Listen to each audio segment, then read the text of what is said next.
ان میں سے نمبر 1 ایران ہے۔ اگر ہم چلتے ہیں عرب سے مشرق کی طرف تو ایران ایک اعتبار سے یہ بازی لے گیا ہے پورے عالم اسلام پر۔ ان کے مذہبی عقائد، ان کی فقہ سے ہمیں جو اختلاف ہے وہ ہے اپنی جگہ پر ہے، آپ کو معلوم ہے۔ میرے بارے میں کسی کو اشتباہ نہیں ہو سکتا اس اعتبار سے۔ میری جس درجے دشمنی رکھی گئی ہے، جس طرح میرے سر کا جو ہے مطالبہ ہوتا تھا، 2 ہی آدمی تھے پاکستان میں کہ جن کے سر مانگے گئے، ایک کراچی کے وہ شاہ بلیغ الدین صاحب اور ایک نے، تو اس حوالے سے وہ اپنی جگہ پر اختلاف ہے، لیکن اس حقیقت کا اعتراف کیے بغیر نہیں رہا جا سکتا پورے عالم اسلام میں یہ واحد مسلمان ملک ہے جس نے بہرحال اپنی شریعت، اپنے عقائد کے مطابق ایک مذہبی انقلاب برپا کیا ہے۔ اور پورے عالم اسلام میں مذہبی سطح پر، حکومت کی سطح پر فنڈامنٹلسٹ صرف ایک ملک ہے کہ اس پہلو سے ایران ان کا ٹارگٹ ہے، ٹارگٹ نمبر 1 ایک خاص اعتبار سے۔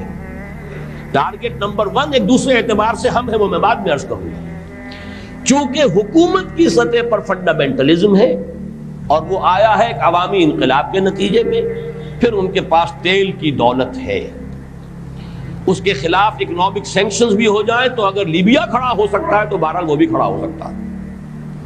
اور نقشہ وہ دنیا کو دکھا چکا ہے کہ لڑا دے ممولے کو شہباز، یہ نقشہ بھی اس نے دکھا دیا۔ یہ ہے ایران کا معاملہ۔ نمبر 2 پاکستان۔ پاکستان 400 برس کی تجدیدی مساعی کا امین ہے، امانت دار ہے۔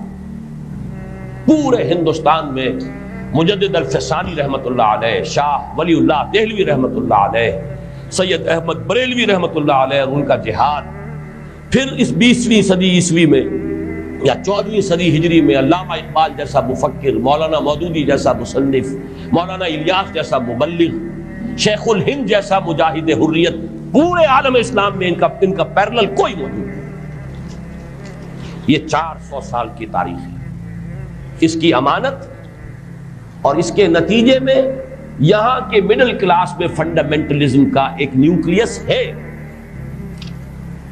اگرچہ حکومت کی سطح پر کوئی پیش رفت نہیں ہو سکی آج تک، بلکہ اب تو پسپائی ہو رہی ہے، اب پیچھے ہٹ رہے ہیں۔ وہ ہمارے ان سیاسی جو بھی زعماء ہیں، جو جماعتیں ہیں، ان کی غلطی ہے اور الیکشن ہی کو واحد میدان بنا کر اس کے اندر اپنا سارا وقت و توانائی اور قوتیں ضائع کر دینا، یہ ہے در حقیقت جس کا کہ یہ صدا مل رہی ہے کہ اس اعتبار سے تو پسپائی کی طرف ہے معاملہ، کسی پیش رفت کی طرف نہیں ہے۔ لیکن باہر والے تو دیکھتے ہیں نا کہ اندر کیا کچھ مواد موجود ہے۔ اگر مڈل کلاس میں وہ فنڈامنٹلزم کا بارود موجود ہے تو کسی بھی وقت اس کے اندر جو ہے وہ کوئی دھماکہ ہو سکتا ہے۔